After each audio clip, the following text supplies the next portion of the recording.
আউযু বিল্লাহি মিনাশ শাইতানির রাজিম বিসমিল্লাহির রহমানির রহিম।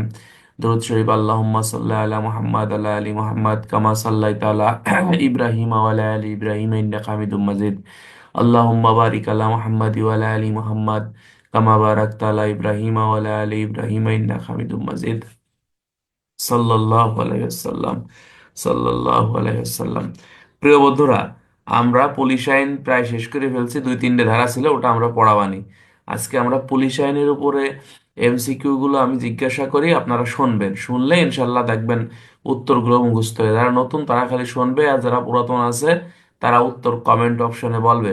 আচ্ছা, পুলিশ আইন কত সালে প্রণীত হয়? 1862, 1860, 1861, 1865? বলেন তো।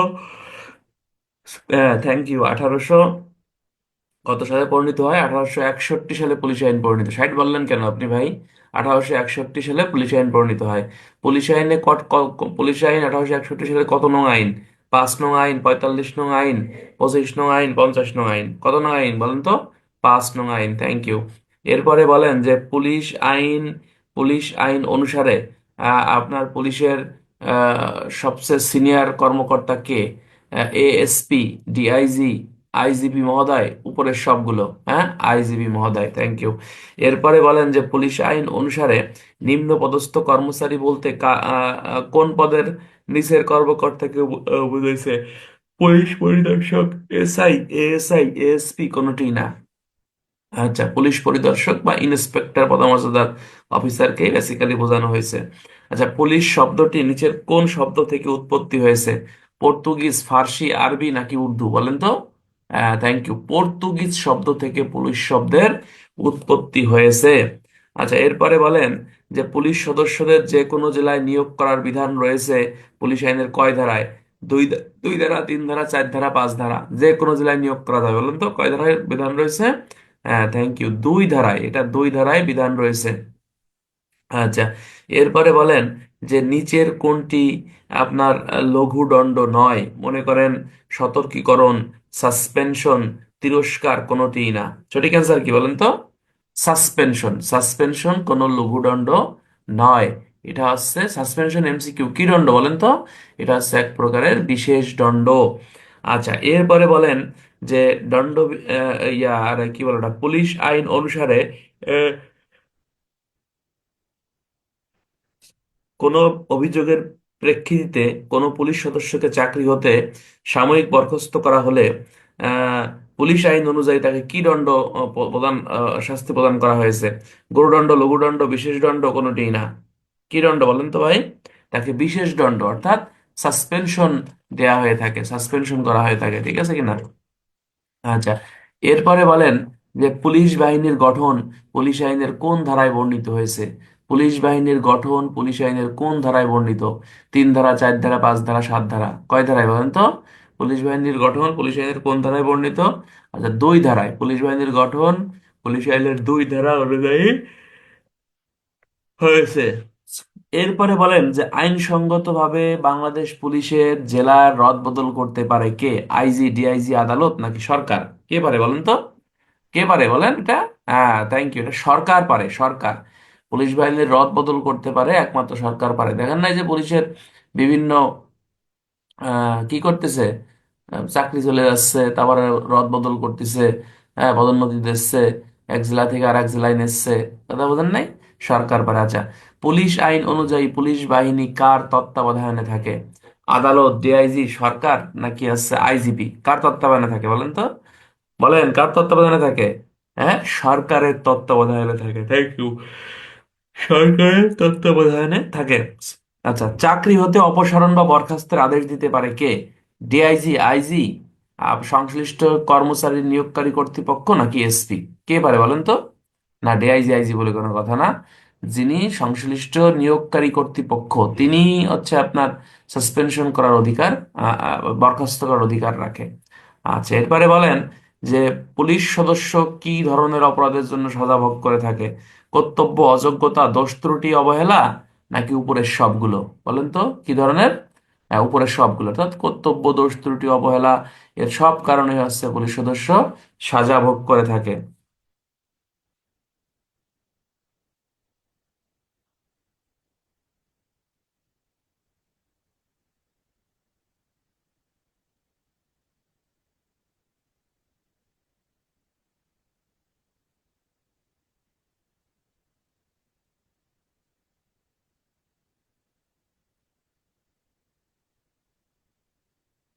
আচ্ছা, এরপরে বলেন যে পুলিশ আইন অনুসারে পুলিশ আইনের 7 ধারায় বর্ণিত সাসপেনশন কি ধরনের শাস্তি হতে পারে বলেন তো? বিশেষ দণ্ড, লঘুদণ্ড, গুরুদণ্ড, কোনোটি না। কি ধরনের শাস্তি বলেন তো? বিশেষ দণ্ড। পুলিশ আইনের 7 ধারায় কয় প্রকারের শাস্তির কথা বলা হয়েছে? 2 প্রকার, 3 প্রকার, 4 প্রকার, 5 প্রকার। কয় প্রকার শাস্তি? 2 প্রকার শাস্তি। কি কি শাস্তি বন্ধুরা? এমসিকিউ। সেটা হচ্ছে গুরুদণ্ড এবং হচ্ছে লঘুদণ্ড। ঠিক আছে? এই তোমরা যারা বেশি মোড়ামুড়ি করতেছো কে ভাই, যারা পারেন না তারা খালি শোনেন। শুনলে দেখবেন এমসিকিউ গুলো মুখস্থ হয়ে যাবে, আমরা এগুলো পড়াইছি। ঠিক আছে কিনা? আপনাকে অ্যাটেনশন থাকতে হবে। আল্লাহ রাসূল সাল্লাল্লাহু আলাইহি সাল্লাম বলছে আমার উম্মাতের জন্য সকালবেলায় অধিক কল্যাণ রাখা হয়েছে। তাহলে আমরা সকালবেলা পড়তেছি এবং এই সময়টা বেশি কল্যাণের। ঠিক আছে, আপনি একবার শুনবেন, আজীবন মনে রাখতে পারেন, ভুল হবে না ইনশাল্লাহ। এটা হাদিস। আচ্ছা, এরপরে বলেন যে পুলিশ আইন অনুসারে আপনার লঘুদণ্ড নয় নিচের কোনটি? সতর্কীকরণ, তিরস্কার, অতিরিক্ত ডিল, কোনোটিই না। সঠিক অ্যান্সার কি হতে পারে বলুন তো? হ্যাঁ, কোনোটিই না। থ্যাংক ইউ, কোনোটিই না। কেননা এখানে যে কটা দণ্ডের কথা বলা হয়েছে সবই লঘুদণ্ড। আপনারা একটা জিনিস সবসময় মনে রাখবেন, পদোন্নতি পরীক্ষায় এই প্রশ্নটা সবসময় আসে যে নিচের কোনটি গৌরদণ্ড, নিচের কোনটি লঘুদণ্ড। নিচের কোনটি গৌরদণ্ড না, নিচের কোনটি লঘুদণ্ড না। অর্থাৎ ওই যে পুলিশ আইনের 7 ধারায় যে গৌরদণ্ড হচ্ছে চাকরি হতে বরখাস্তকরণ, অপসারণ, পদাবনতি, বেতন বৃদ্ধি স্থগিতকরণ, পদোন্নতি স্থগিতকরণ, এইগুলো। আর লঘুদণ্ড হচ্ছে সতর্কীকরণ, তিরস্কার, অতিরিক্ত ডিল, ফেটিক ডিউটি, আটক বা নজরবন্দি। এই 5 প্রকার। ঠিক আছে কিনা? তো এইগুলো মুখস্থ করতে হবে, তোমাদের সব পড়াইছি আমি ভাই। তাহলে এগুলো যখন পরীক্ষা আসবে গ্যাসাং গ্যাসাং দেখি আপনি, মানে দেখলেই বুঝতে পারবেন যে কোনটা আছে। এমসিকিউ কে অবহেলা করার সুযোগ নাই। প্রতি বছর হাজার হাজার লোক এমসিকিউ তে কিন্তু ফেল করে। পরীক্ষা অ্যাটেন্ড করে 4,000 লোক, রিটেন অ্যাটেন্ড করে 1,000 লোক, তাহলে এই 2,000 লোক, বাকি 2,000 কিন্তু ফেল। সুতরাং এটাকে কিন্তু গুরুত্ব দিতে হবে। আচ্ছা, এরপরে বলেন যে নিচের কোন দণ্ডের বিরুদ্ধে আপনার আপিল চলে না? গুরুদণ্ড, লঘুদণ্ড, ক, খ, কোনোটিই না। হ্যাঁ, লঘুদণ্ডের বিরুদ্ধে আপিল চলে না। আর আপিল চলে কোন দণ্ডের বিরুদ্ধে? গুরুদণ্ডের বিরুদ্ধে হচ্ছে আপনার আপিল চলে। এরপরে বলেন যে গুরুদণ্ড প্রদান করতে গেলে নিচের কোনটি আবশ্যক? বিভাগীয় মামলা, বিভাগীয় মামলা নয়, ক, খ, কোনোটিই না। সঠিক অ্যান্সার কি বলেন তো? বিভাগীয় মামলা। অর্থাৎ গুরুদণ্ড প্রদান করতে গেলে আপনাকে অবশ্যই বিভাগীয় মামলা রুজু করতে হবে। বিভাগীয় মামলা রুজু করা ছাড়া যদি গুরুদণ্ড প্রদান করা হয়, এটা হচ্ছে অবৈধ হিসেবেই গণ্য হবে। ঠিক আছে কিনা? এরপরে বলেন যে পুলিশের চাকরি থেকে ইস্তফা দিতে গেলে কার অনুমতি নিতে হয়? আইজিপি, ডিআইজি, পুলিশ সুপার, তারপর আছে ক, ক, গ। সঠিক অ্যান্সার কি বলেন তো? হ্যাঁ, কার অনুমতি নিতে হয় ইস্তফা দিতে গেলে? হ্যাঁ, পুলিশ সুপারের অনুমতি নিতে হয়, পুলিশ সুপারের অনুমতি নিতে হয়। এরপরে বলেন অতিরিক্ত পুলিশ কার অনুমোদন ক্রমে নিয়োগ করা যাবে? জনসাধারণ, অফিসার ইনচার্জ, পুলিশ পরিদর্শক, নাকি হচ্ছে আপনার এই পুলিশ সুপার? হ্যাঁ, পুলিশ সুপার মতো এটা নিয়োগ করা যাবে। ঠিক আছে। এরপরে বলেন যে বিশেষ পুলিশ উঠাই নেওয়ার জন্য কত মাস পূর্বে আবেদন করতে হয়? 1 মাস, 2 মাস, 15 দিন, নাকি আবেদন করার প্রয়োজন নাই? এই দেখছো অনেকেই ভুল করতেছে। বলছি বিশেষ পুলিশ, বোকার লোক কোথাকার সবগুলো। বিশেষ পুলিশ মানে স্পেশাল পুলিশ। স্পেশাল পুলিশ উঠে নেওয়ার জন্য কোনো আবেদনের প্রয়োজন হয় না। ঠিক আছে। কিন্তু 13 ধারায় যে অতিরিক্ত পুলিশ আছে, এই পুলিশ নিয়োগ করার মানে প্রয়োজন না হলে আপনাকে 1 মাস পূর্বেই আসছে আপনাকে আবেদন করে আসছে জানাইতে হবে। মনে থাকবে, এটা কিন্তু প্যাসেজ ঝামেলা, এগুলো মনে রাখতে হবে ভাই। বিশেষ পুলিশের জন্য কোনো সময়ের প্রয়োজন হয় না, কিন্তু অতিরিক্ত পুলিশের জন্য সময়ের প্রয়োজনীয়তা হয়। আচ্ছা, এরপরে বলেন যে পুলিশ আইনের 14 ধারা মোতাবেক নিচের কোন ক্ষেত্রে অতিরিক্ত পুলিশ নিয়োগ করা হয়? শিল্প কলকারখানায়, তারপরে রেলপথে, তারপরে ক, খ, কোনোটি না। হ্যাঁ, ক, খ, ক, খ, শিল্প কলকারখানা এবং রেলপথে, 2 জায়গায় আপনার নিয়োগ করা হয়। আচ্ছা, এরপরে বলেন নিচের কোন বাহিনীকে আপনার অতিরিক্ত পুলিশ বাহিনীতে রূপান্তর করতে পারে? রেলওয়ে নিরাপত্তা বাহিনীকে, আনসার বাহিনীকে, ক, খ, কোনোটি না। হ্যাঁ, রেলওয়ে নিরাপত্তা বাহিনীকে বন্ধুরা, রেলওয়ে নিরাপত্তা বাহিনীকে। হ্যাঁ, খালেকা খাতুন ক্যামেরায় এসে আবার পলাই গেছেন নাকি? পড়াশোনা করেন না, খালি বলেন যে পড়বানি পড়বানি, নেত্রকোনার। আচ্ছা। এরপরে এরপরে বলেন যে পুলিশ আইন অনুসারে পনেরো ধারা মোতাবেক অতিরিক্ত পুলিশ নিয়োগ করতে পারে কে? এসপি, ডিআইজি, আইজিপি, কোনোটি না। কে পারে ভাই বলেন তো? হ্যাঁ, হ্যাঁ, কে পারে? আইজিপি। আন্দাজ এসপি পারে। আইজিপি পারে, 15 ধারায় আইজিপি পারে, ঠিক আছে। 14 ধারায় কে পারে? 14 ধারায় হচ্ছে আইজিপি পারে। আর 14-র কত অতিরিক্ত পুলিশ নিয়োগ করতে পারে কে? এটাও আইজিপি পারে। শুধু 13 ধারায় বলতেছে যে এসপি পারে। কথা মনে থাকবে, 13 ধারায় শুধুমাত্র এসপি পারে, ঠিক আছে। আশা করি আপনারা পারতেছেন। আচ্ছা, এরপরে বলেন যে অতিরিক্ত পুলিশের নিকট থেকে যে 15 ধারায় কর আদায় করা হয়, একে কি কর বলা হয়? পিটুনি কর, পিউনিটিভ ট্যাক্স, তারপরে আয় কর, নাকি ক খ? কি বলা হয় বলেন তো? এই দেখছেন, ওই যে, এই দেখছেন, এই যে আমার মতো যারা বলো তারা খালি হচ্ছে পিটুনি কর। পিটুনি কর তো লেখা, পিটুনি করের ইংরেজি হচ্ছে পিউনিটিভ ট্যাক্স, তার মানে ক খ। ভুল করা যাবে না ভাই, পিটুনি কর এবং পিউনিটিভ ট্যাক্স একই কথা, ঠিক আছে। আচ্ছা, এরপরে বলেন আইজিপি মহোদয় আচ্ছা আপনার এই কি বলে ওটা, কার অনুমোদন ক্রমে উপদ্রব এলাকায় অতিরিক্ত পুলিশ নিয়োগ করে? সরকারের, রাষ্ট্রপতির, নাকি আছে ডিআইজির? কোনোটি না। হ্যাঁ, সরকারের অনুমোদন ক্রমে অতিরিক্ত পুলিশ আপনার নিয়োগ করা যেতে পারে। আচ্ছা, এরপরে বলেন যে স্পেশাল পুলিশ যদি দায়িত্বে কর্তব্য অবহেলা করে তার শাস্তি কত টাকা জরিমানা? 50 টাকা, 100 টাকা, 200 টাকা, নাকি 300 টাকা? হ্যাঁ, 50 টাকা জরিমানা। Thank you. এরপরে বলেন যে পুলিশ আইন অনুসারে এই মোড়ামুড়ি করতেছেন আপনারা।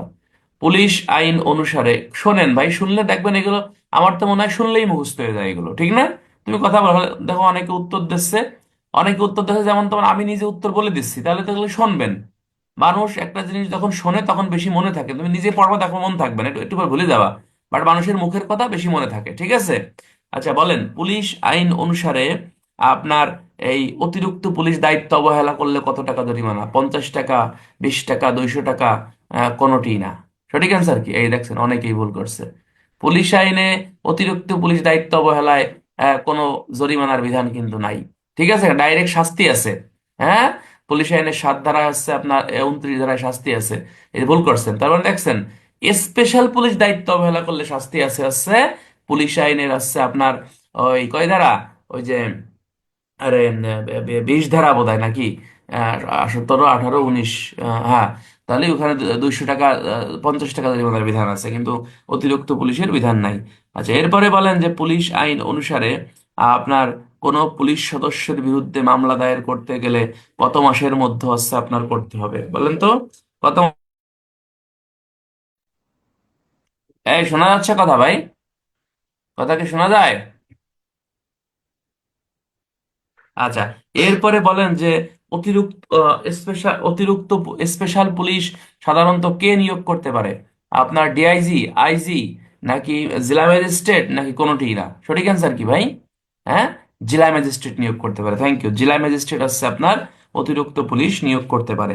এরপরে বলেন পুলিশ আইন অনুসারে আপনার এই কার আবেদন ক্রমে জেলা ম্যাজিস্ট্রেট অতিরিক্ত পুলিশ নিয়োগ করতে পারে? ইন্সপেক্টর পদমর্যাদা নিম্ন নয় এমন পুলিশ অফিসার, এসআই নিম্ন নয় এমন পুলিশ অফিসার, এএসআই নিম্ন নয় এমন পুলিশ অফিসার, কোনোটি না। সঠিক অ্যান্সার কি? ইন্সপেক্টর পদমর্যাদার নিম্ন নয় এমন পুলিশ অফিসার। এই প্রিয় বন্ধুরা, আজকে কিন্তু রাত 8টায় অবশ্যই ক্লাস আছে। আমরা কিন্তু দণ্ডবিধি আইন পড়াবো এবং পুলিশ আইনের ওই ওই অংশটুকু শেষ করে দেবো, ঠিক আছে। এবং আগামীকালকে ইনশাল্লাহ রিজিকে থাকলে ক্লাস হবে। অবশ্যই রাত্রে ক্লাস আছে আজকে, মিস করব না।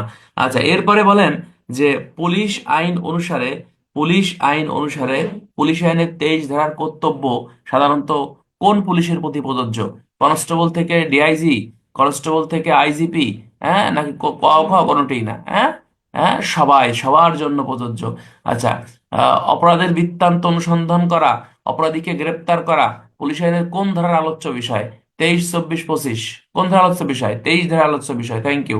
এরপরে বলেন যে পুলিশ আইন অনুসারে প্রত্যেকটি অপরাধের তথ্য আবেদনের মাধ্যমে ম্যাজিস্ট্রেটকে জানাবে পুলিশ আইনের কোন ধারা? 23, 24, 25 কোন ধারা? 24 ধারা। আচ্ছা, পুলিশ আইন অনুসারে বেওয়ারিশ সম্পত্তি পাইলে কত মাসের মধ্যে মালিকানা স্থাপন করতে হয়? 6 মাস, 3 মাস, 2 মাস, 5 মাস? 6 মাস।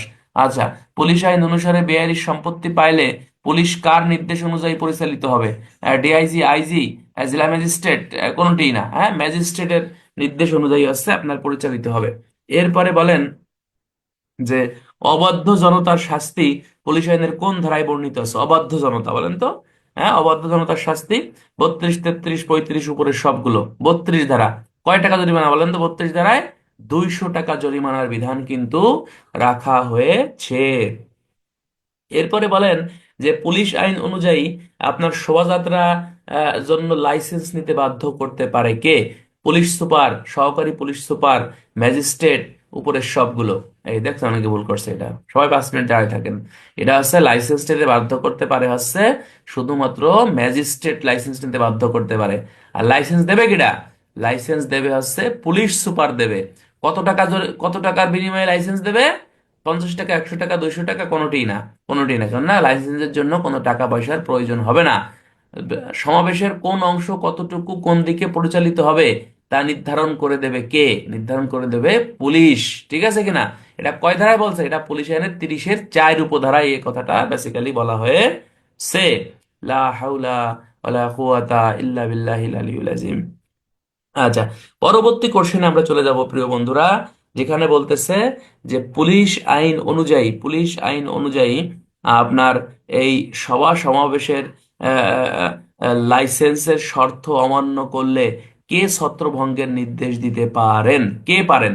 এটা পারে আছে পুলিশ পরিদর্শক পারে, পুলিশ সুপার পারে, সহকারী পুলিশ সুপার পারে, উপরের সবগুলো। হ্যাঁ, সঠিক অ্যান্সার কি? সঠিক অ্যান্সার হচ্ছে উপরের সবগুলো ব্যক্তি হচ্ছে এই কাম করতে পারে। আচ্ছা, এরপরে বলেন যে পুলিশ আইন অনুসারে সভা সমাবেশ নিয়ন্ত্রণে পুলিশের ক্ষমতা পুলিশ আইনের কয় ধারায় বলছে? 29, 30, 31, 32? কয় ধারায় বলছে বলেন তো? সভা সমাবেশ নিয়ন্ত্রণে 30 ধারায় বলছে। রাস্তাঘাটে হাটে বাজারে আইন শৃঙ্খলা ডিউটি পুলিশ পালন করবে পুলিশ আইনের কয় ধারায় বলছে? 31, 32, 33? হ্যাঁ, 31 ধারায় বেসিক্যালি আপনাকে এই কথা বলেছে। আচ্ছা, এরপরে বলেন যে পুলিশ আইন অনুসারে পুলিশের নিরাপত্তামূলক পুলিশের এই যে আরে কি বলে, পুলিশ আইন অনুসারে আপনার সভা সমাবেশ নিয়ন্ত্রণে নিচের কার ক্ষমতা বেশি? পুলিশ সুপার, জেলা ম্যাজিস্ট্রেট, তারপরে ক খ কোনোটি না। হ্যাঁ, হ্যাঁ, ম্যাজিস্ট্রেট, জেলা প্রশাসক বা ম্যাজিস্ট্রেটের ক্ষমতা এখানে বেশি। ঠিক আছে না? কেন? ওই ধারায় বলা হয়েছে যে ম্যাজিস্ট্রেটের মানে নির্দেশ মোতাবেক পুলিশ সুপার পরিচালিত হবে এই ক্ষেত্রে। হ্যাঁ।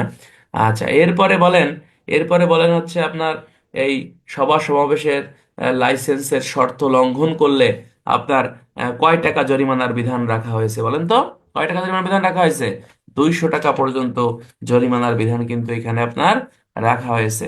আচ্ছা, পুলিশ আইনের 34 ধারার শাস্তি নিচের কোনটি? আপনার 8 দিন কারাদণ্ড, 10 দিন কারাদণ্ড, 15 দিন কারাদণ্ড? হ্যাঁ, থ্যাংক ইউ। 8 দিনের কারাদণ্ড। 8 দিন কি কারাদণ্ড? সশ্রম নাকি বিনাশ্রম নাকি ক ও খ? ক ও খ, অর্থাৎ সশ্রম হতে পারে, বিনাশ্রম হতে পারে। পুলিশ আইনের 34 ধারার কত টাকা জরিমানার বিধান আছে বন্ধুরা? এখানে বলতেছে যে 50 টাকা। হ্যাঁ, অনূর্ধ্ব 50 টাকা জরিমানার বিধান কিন্তু রাখা হয়েছে। বা একটা জিনিস মনে রাখবো, পুলিশ আইনের 34 ধারা যে শাস্তি, এটা হচ্ছে বলা হচ্ছে যে আপনার উভয় দণ্ড না, হয় 50 টাকা জরিমানা হবে অনূর্ধ্ব, নাহলে 8 দিন সশ্রম বা বিনাশ্রম কারাদণ্ডের বিধান কিন্তু রাখা হয়েছে। সশ্রম বিনাশ্রম তো বোঝেন নাকি? আচ্ছা, এরপরে বলেন যে পুলিশ আইনের 34 ধারা মোতাবেক কখন বিনা পণায় গ্রেপ্তারের বিধান আছে? চিত্ত বিনোদনের প্রবেশের স্থানে অতিরিক্ত মূল্যে টিকিট বিক্রি করলে, নাকি হচ্ছে আপনার প্রকাশ্যে মদ্যপান করলে, ক ও খ কোনোটি না? সঠিক অ্যান্সার কি? চিত্ত বিনোদনের প্রবেশের স্থলে অতিরিক্ত মূল্যে টিকিট বিক্রি করলে। 34 ধারায় বিনা পণায় গ্রেপ্তারের ক্ষমতা রয়েছে কার? সকল পদের পুলিশ অফিসার, এএসআই থেকে উপরস্থ, এসআই বা সার্জেন্ট পদমর্যাদার উপরস্থ? কোনোটি না। হ্যাঁ, এসআই বা সার্জেন্ট দেখছেন, এই প্রশ্ন অনেকে ভুল করছে। 34 ধারার 34-এর কতে বিনা পরোয়ানায় গ্রেপ্তার করতে পারে এসআই বা সার্জেন্ট পদমর্যাদার নিম্ন নয় এমন পুলিশ অফিসার আছে আপনার, এই বিনা পরোয়ানায় আপনার গ্রেপ্তার করতে পারবে। অন্য কেউ কিন্তু বেসিক্যালি এখানে পারবে না। এটা আপনাকে কিন্তু মাথায় রাখতে হবে ভাই। আচ্ছা, এরপরে সরাসরি আমরা চলে যাব পুলিশ আইনের 34-এর কতে বেসিক্যালি কত টাকা শাস্তির বিধান রয়েছে। এটা আপনাকে বলতে হবে যে 100 টাকা জরিমানা, তারপরে হচ্ছে আপনার 300 টাকা জরিমানা, ক ও খ কোনোটি না। সঠিক অ্যান্সার হচ্ছে আপনার 100 টাকা জরিমানার বিধান কিন্তু এখানে আপনার রাখা হয়েছে। এরপরে বলেন যে পুলিশ আইন অনুযায়ী আপনার 34-এর কতে কত মাসের কারাদণ্ডের সমপরিমাণ বেতনের জরিমানা? 2 মাসের সমপরিমাণ, 3 মাসের সমপরিমাণ, 1 মাসের সমপরিমাণ, কোনোটি না। বলেন তো। হ্যাঁ, 3 মাসের সমপরিমাণ জরিমানার বিধান রাখা হয়েছে। আচ্ছা, পুলিশ আইনের নিচের কোন ধারায় একই অপরাধে দুইবার বিচার করা চলে না? 34 ধারা, 42 ধারা, 36 ধারা নাকি 37 ধারা? কোন ধারা বলেন তো? হ্যাঁ, এটা হচ্ছে 36 ধারায় বলা আছে একই অপরাধে দুইবার বিচার করা চলে না। ঠিক আছে কিনা? আচ্ছা, এরপরে বলেন পুলিশ আইনের কোন ধারায় রোজ নামসার কথা উল্লেখ আছে? রোজ নামসা, হ্যাঁ, 44, 45, 41 নাকি 34? 44 ধারা। রোজ নামসা শব্দটির অর্থ নিচের কোনটি? বলেন তো কোনটি রোজ নামসা? রোজ নামসা শব্দের অর্থ হচ্ছে, বলা হচ্ছে যে আপনার জেনারেল ডায়েরি, জিডি। ঠিক আছে কিনা? জিডি লিপিবদ্ধ করতে পারে কে? হ্যাঁ, এমসিকিউ। সকল পদের অফিসার জিডি লিপিবদ্ধ করতে পারে। জিডি কত ঘন্টার জন্য খোলা হয়? 24 ঘন্টার জন্য খোলা হয়। 7টা 59 থেকে 8টা পর্যন্ত হচ্ছে আপনার জিডি আপনার খোলা বন্ধর নিয়ম। আচ্ছা, এরপরে বলেন জিডি সাধারণত কত পৃষ্ঠা বিশিষ্ট হবে? 200, 300, 400? 200 পৃষ্ঠা বিশিষ্ট জিডি বেসিক্যালি হবে। জিডিতে কোন অপরাধের সংবাদ লেখা হয়? ধর্তব্য, অধর্তব্য, ক, খ, কোনোটি না। হ্যাঁ, বলেন তো কোনটা? সব, অর্থাৎ ধর্তব্য অধর্তব্য সব অপরাধের সংবাদই এখানে লেখা হয়। জিডি সাধারণত কার্বন যোগে কয় কপিতে লিখতে হয়? 3 কপি, 2 কপি, 4 কপি, 5 কপি? হ্যাঁ, জিডি কয় কপিতে লিখতে হয় বলেন তো? 2 কপিতে জিডি বেসিক্যালি আপনাকে লিখতে হবে। আচ্ছা, এরপরে বলেন জিডির নকল কপি কার অনুমতি ব্যতীত কাউকে দেওয়া বেআইনি? ম্যাজিস্ট্রেট, ঊর্ধ্বতন কর্মচারী, আদালত নাকি ক, খ? কি হবে বলেন তো? হ্যাঁ, ঊর্ধ্বতন কর্মকর্তা বা ম্যাজিস্ট্রেটের নির্দেশ ব্যতীত আপনি জিডির কপি কাউকে দিতে পারবেন না। যদি দেন বেসিক্যালি এটা কি হবে? আপনার অপরাধ হিসেবেই গণ্য হবে। আচ্ছা, নিচের বলেন যে আপনার কোন তথ্যটি জেনারেল ডায়েরিতে লিপিবদ্ধ করা যায় না? সাক্ষীগণের নাম, অপরাধের তথ্য, গ্রেপ্তারকৃত ব্যক্তির নাম, কোনোটিই না। বলেন তো। বলেন তো কি হবে এটা? হ্যাঁ, সবগুলো না। না, সাক্ষীগণের নামও লেখা যাবে না। লেখা যাবে না কি হয়েছে? সবই বেসিক্যালি লেখা যাবে। আচ্ছা, থানায় রক্ষিত জেনারেল ডায়েরিতে কি ধরনের ক্রমিক নম্বর ব্যবহার করা হয়? মাসিক, বাৎসরিক, তারপর আছে আপনার সাপ্তাহিক, কোনোটিই না। হ্যাঁ, মাসিক। মাসিক ক্রমিক নম্বর ব্যবহার করা হয়। দেখবেন ওই যে প্রতি মাসে জিডি নাম্বার চেঞ্জ হয়, দেখছেন? প্রতি মাসে কিন্তু জিডির এই নাম্বারটা বেসিক্যালি কি হয়? চেঞ্জ হয়, এটা আপনারা জানেন। আচ্ছা, এরপরে বলেন যে পুলিশ আইন অনুযায়ী আপনার কোন ধারার সাধারণত এই পুলিশের সিনিয়র কর্মকর্তার কর্মচারী নিয়োগের কথা বলা হয়েছে? 4 ধারা, 5 ধারা বা 2 ধারা, কোনটি না? 4 ধারায় নিয়োগের কথা বলা হয়েছে। আচ্ছা, পুলিশের কোন ধারা অনুযায়ী আমরা বেতন রেশনের সুযোগ সুবিধাগুলো পাই? আহ, 8 ধারা, 9 ধারা, 10 ধারা, 11 ধারা? হ্যাঁ, 8 ধারা। Thank you. আচ্ছা, পুলিশ আইন অনুযায়ী কত মাস পূর্বে চাকরি থেকে ইস্তফা দেওয়ার আবেদন করতে হয়? 1 মাস, 2 মাস, 3 মাস? 2 মাস পূর্বে। আচ্ছা, বলেন পুলিশ আইন অনুযায়ী কার অনুমতি ব্যতীত অন্য কোনো ব্যবসা কর্মে নিয়োজিত হওয়া যাবে না? বলেন তো। হ্যাঁ, আচ্ছা, আইজিপি মহোদয়ের অনুমোদন ব্যতীত এই কাম বেসিক্যালি আপনার করা যাবে না। আচ্ছা, এই গতকালকে ওই যে দেখলেন না? আস্তাগফিরুল্লাহ, লা হাওলা ওয়ালা কুওয়াতা ইল্লা বিল্লাহ। যাবজ্জীবন কারাদণ্ড 30 বছর। আচ্ছা, এরপরে চলে যায় যে পুলিশ আইন অনুযায়ী ডিপার্টমেন্টাল প্রসিডিং এর মাধ্যমে দণ্ড প্রদান করা হয় নিচের কোন দণ্ডটি? গুরুদণ্ড, লঘুদণ্ড, ক, খ, কোনটি না? কোনটি বলেন তো ভাই? হ্যাঁ, আচ্ছা, গুরুদণ্ড প্রদান করা। আচ্ছা, এই প্রশ্নটা খুবই গুরুত্বপূর্ণ। ডিসমিসাল অর্থ নিচের কোনটি? পুনরায় সরকারি চাকরি পাবে, পুনরায় সরকারি চাকরি পাবে না, আইনে কোনো বিধান নেই, কোনোটি না। ডিসমিসাল, হ্যাঁ, পাবে না। ডিসমিসালে হচ্ছে পাবে না। ডিসচার্জ, ডিসচার্জ লাগান 4টে শব্দ, যেন অল্প শব্দ যেন মানে সে পাবে, মনে করবেন এটা পাবে। ঠিক আছে? ডিসমিসাল, এটা এটা লিখতে গেলে পাঁচটা পাঁচটা ওয়ার্ড দরকার, এই জন্য অপারেটর একটু বড় হয়ে গেছে, তার মানে সে আর চাকরি বাকরি পাবে না। আর ডিসচার্জ, এই ডিসচার্জ যদি কাউকে করা হয় সে সরকারি চাকরি পুনরায় আবার পাবে। এটা মনে রাখে, এটা এমসিকিউ খুবই গুরুত্বপূর্ণ। ডিসমিসাল অর্থ পুনরায় সরকারি চাকরি সে আর পাবে না, সেটা নিষিদ্ধ। আর ডিসচার্জ এটাতে বেসিক্যালি সরকারি চাকরি পুনরায় আবার পাবে। আমার কথা কি বুঝছেন ভাই? কথা ইনশাল্লাহ। লা হাওলা ওয়ালা কুওয়াতা ইল্লা বিল্লাহিল আলিয়্যিল আযীম। আচ্ছা, পুলিশ আইনের কোন ধারায় গুরুদণ্ড লঘুদণ্ডের বিধান আছে? 7 ধারা, 8 ধারা, 9 ধারা নাকি 10 ধারা? কোন ধারায় বিধান আছে ভাই? 7 ধারায় সাধারণত এই বিধানগুলো আপনাকে রাখা হয়েছে। আচ্ছা, এর এরপরে আমাকে একটু বলেন যে মানে অবাধ্য পুলিশ কর্মচারীর আহ, বরখাস্তকৃত পুলিশ কর্মচারীর শাস্তি কোন ধারা? 25, 26, 27, 28? হ্যাঁ, 29। অবাধ্য বরখাস্তকৃত পুলিশ কর্মচারী, 28 ধারা, 28 ধারা। আচ্ছা, পুলিশের 28 ধারা শাস্তি কত টাকা জরিমানা? 600 টাকা, 200 টাকা, 500 টাকা, 300 টাকা। কয়শো টাকা বলেন তো? 200 টাকা জরিমানা। এই যে একজন 600 টাকা, দেখছেন? 600 টাকা। 5 মিনিট দাঁড়া, 6 মিনিট দাঁড়ায় থাকেন আপনি। আচ্ছা, এরপরে বলেন, পুলিশ আইনের 28 ধারা মোতাবেক আপনার এই কয় মাসের কারাদণ্ডের বিধান আছে? 3 মাস, 2 মাস, 6 মাস, 8 মাস? হ্যাঁ, 6 মাসের কারাদণ্ডের বিধান কিন্তু আপনাকে রয়েছে। এই যে আপনাদেরকে আজকে এমসিকিউ ক্লাসটা যে আমরা নিলাম, এই যে কতগুলো প্রায় 150-200 এমসিকিউ বললাম, এগুলোকে আপনারা বলবেন কেউ ইনশাল্লাহ? আমার তো মনে হয় না কেউ ভোলার কথা।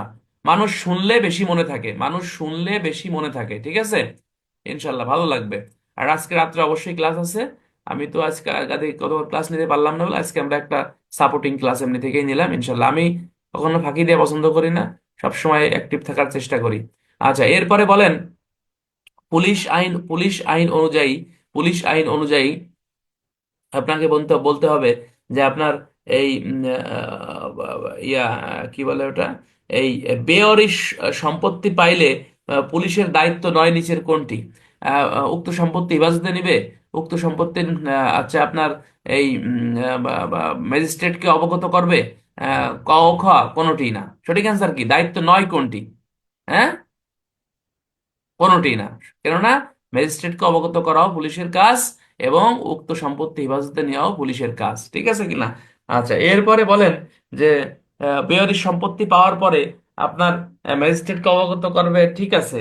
এর পরবর্তীতে পুলিশ কার নির্দেশ মোতাবেক পরিচালিত হবে? সরকারের নির্দেশ মোতাবেক, ম্যাজিস্ট্রেটের নির্দেশ মোতাবেক, এসপির নির্দেশ মোতাবেক? কোনোটি না, বলেন তো? এসপির নির্দেশ মোতাবেক পরিচালিত হবে। এই পুলিশ আইনের পিডিএফ পাইছেন না সবাই? আপনারা পাইছেন না? দিছি তো, অনেক আগেই দিছি। আপনাদের আমাদের আলহামদুলিল্লাহ স্টুডেন্ট তো অনেক, বোঝেন না এই কথা? এই জন্য বারে বারে একজন প্রতিদিন 10 জন করে সাইজ আর পিডিএফটা দেন, পিডিএফ দেন। তো যখন পিডিএফটা গ্রুপে দেই তখন ওটা খেয়াল করবেন। সারাদিন তো আমরা সবাই মোবাইল টিপি, কিন্তু কামের কাম করতে হবে, অর্থাৎ মোবাইলে কি মেসেজটা আসছে সেটা দেখা লাগবে যে কি মেসেজটা দিচ্ছি আমরা। কিন্তু সবাই যদি বলেন স্যার 5 মিনিট পর পর আমার দেন, আমার দেন, তাহলে তো বাই নামে দিতে গেলে তো সমস্যা। গ্রুপে দিলে সবাই এটা পায়, তাই না? আচ্ছা, এরপরে বলেন যে আইজিপি মহোদয় পূর্ণ ম্যাজিস্ট্রেটের ক্ষমতা প্রয়োগ করতে পারে কোথায়?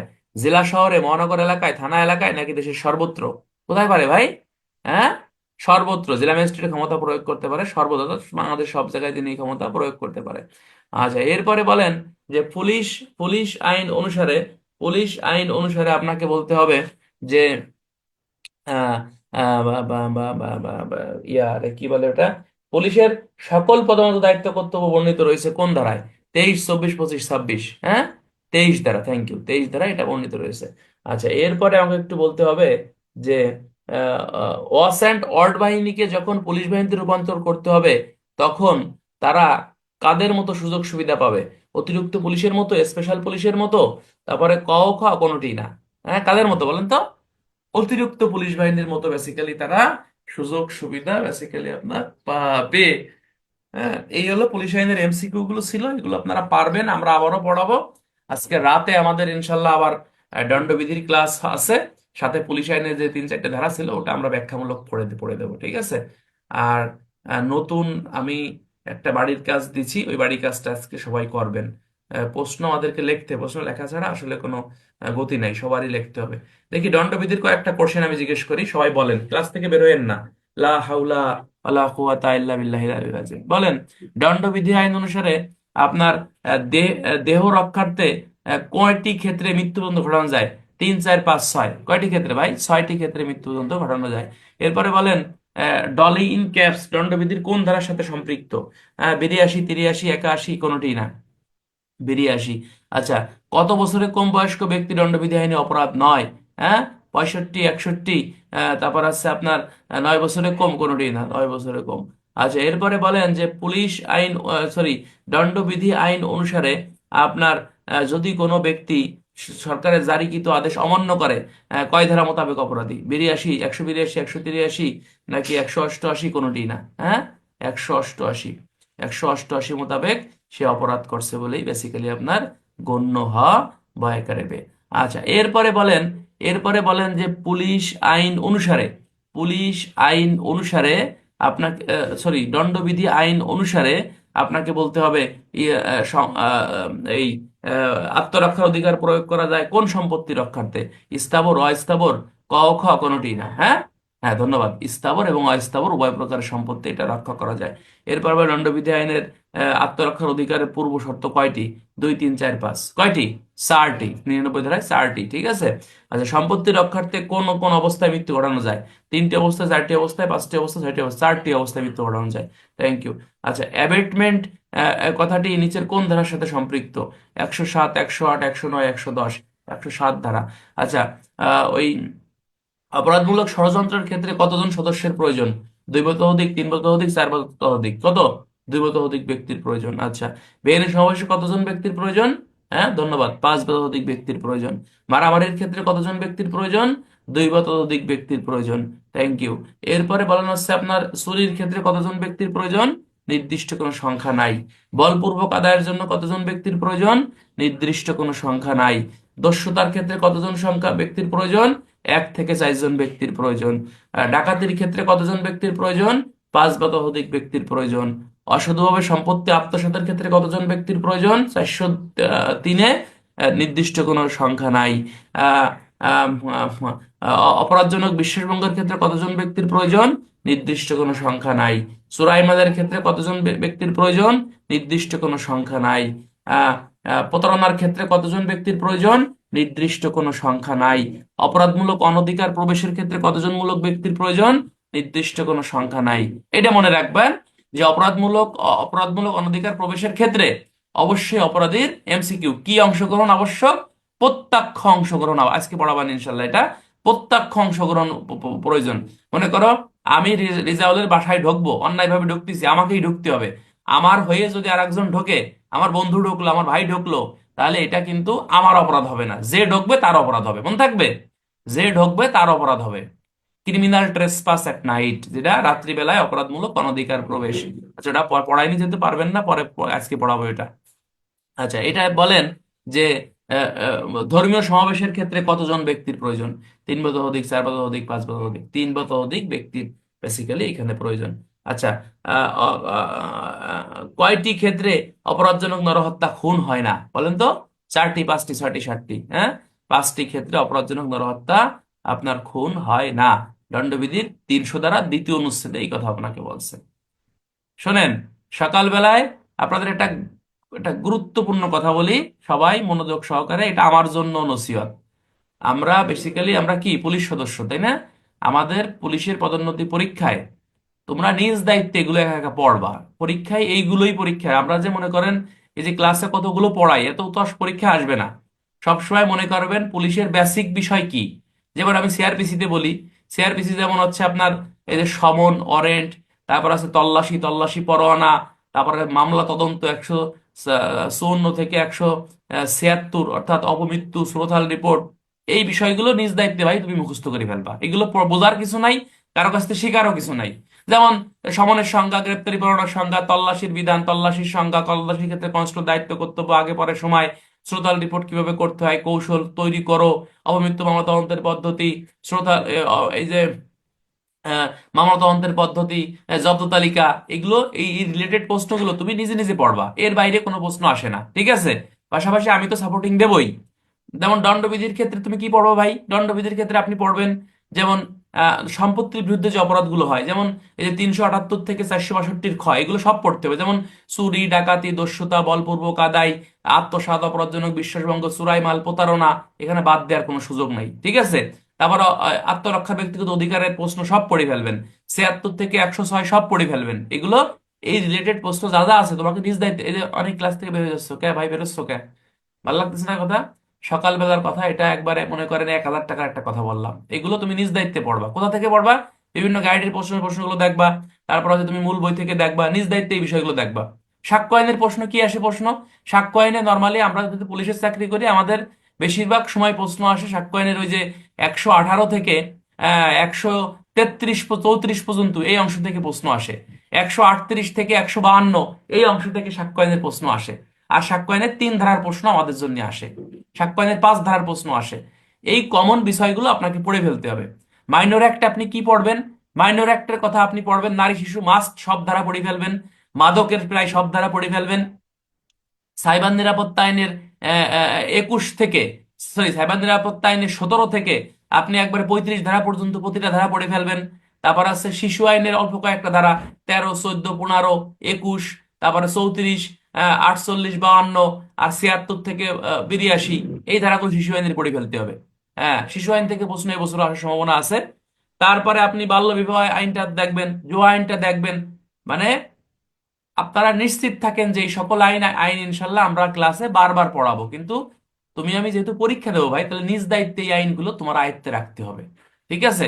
এবং পুলিশের যে বেসিক বিষয়গুলো আছে, যেমন পিআরবি, তুমি কি পড়বা? পিআরবি মনে করো 1290টা পিআরবি আছে, সব পিআরবি কি তুমি পড়ে পড়ে পারবা ভাই? এটা কি সম্ভব? এটা আমার দ্বারা, আমি তো মাস্টার না, আমি আপনাদের বন্ধু বা ভাই। এটা আমার দ্বারা, কোনো মাস্টার যদি বলে যে আমার 1290টা পিআর মুখস্থ, মিথ্যা কথা করছে সে। 1290টা পিআরবি পড়া কোনোভাবেই সম্ভব না। তোমাকে পড়তে হবে আমাদের বেসিক বিষয় যে কোনগুলো। যেমন আমরা হইচই বিজ্ঞাপন নিয়ে কাজ করি, তদন্ত, পিআরবি 375 থেকে 390, 91 পর্যন্ত সবগুলো পড়তে হবে। হ্যাঁ, ওখানে যে বিভিন্ন রেজিস্টারের কথা আছে, সম্পত্তি রেজিস্টার আছে, দণ্ডপ্রাপ্ত রেজিস্টার আছে, হ্যাঁ, তারপর আছে আপনার অস্ত্র রেজিস্টার আছে, তারপরে অনুসন্ধান স্লিপ আছে, ভিসিএনবি আছে, অপরাধ মানচিত্র আছে, এগুলো পরীক্ষা আসে। এ রুল বি রুল পড়বো। তারপর আছে আপনার ওই যে নিরীক্ষণ পড়বো, 341 নিরীক্ষণ পড়বো। তারপর এ রুল 343, 344, 44-এর ক পড়বো। হইচই বিজ্ঞপ্তি আমরা পড়বো। তারপর হচ্ছে আমরা পড়বো 251, 252 পড়বো। ঠিক আছে কিনা? তারপরে জনসাধারণের সাথে ব্যবহার, পিআরবি 33 পড়বো। ঠিক আছে?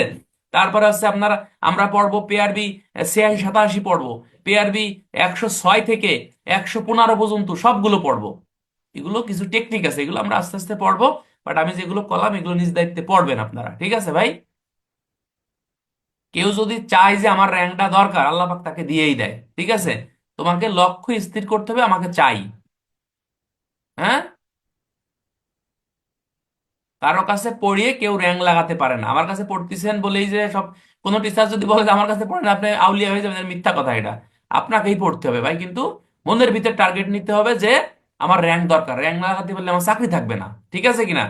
র্যাঙ্ক না লাগাতে পারলে আমার চাকরি থাকবে না, দেখবেন আল্লাহ পাক আপনাকে দিয়েই দেবে। প্রতিদিন আপনি 1 ঘন্টা করে পড়েন, ওনলি 1 ঘন্টা আপনি বইটা নিয়ে বসেন, দেখবেন ইনশাল্লাহ কামিয়াব হয়ে গেছেন। এটা লিখে রাখেন। আর আমরা যদি আমার একটু কষ্ট হয়ে, ধারায় চাকরি করে একটু কষ্টই হয়ে যায়, তারপরও যারা একটু রিল্যাক্স আছেন, একটু ভোরবেলা উঠে পড়াশোনা করবেন। ভোরবেলা আছে আল্লাহর রহমত নাজিল হয়। আল্লাহ রাসূল বলছে, সাল্লাল্লাহু আলাইহি সাল্লাম বলছেন যে আমার উম্মতের জন্য ভোরবেলা, ভোরবেলা আছে অধিক কল্যাণকর। ঠিক আছে কিনা? আপনি সারাদিন 10 ঘন্টা পড়বেন, ভোরবেলা আপনি আধা ঘন্টা পড়বেন, এটাই দেখবেন আপনার বেশি ফায়দা হচ্ছে। তো সবাইকে ধন্যবাদ। আজকে রাত 8টায় ক্লাস আছে, আর এটা আমি রেকর্ড করছি, গ্রুপে দিয়ে দেবানি, সবাই শুনতে পারবেন। ঠিক আছে? ভালো থাকেন। আজ কথা, কেউ কিছু বলবেন?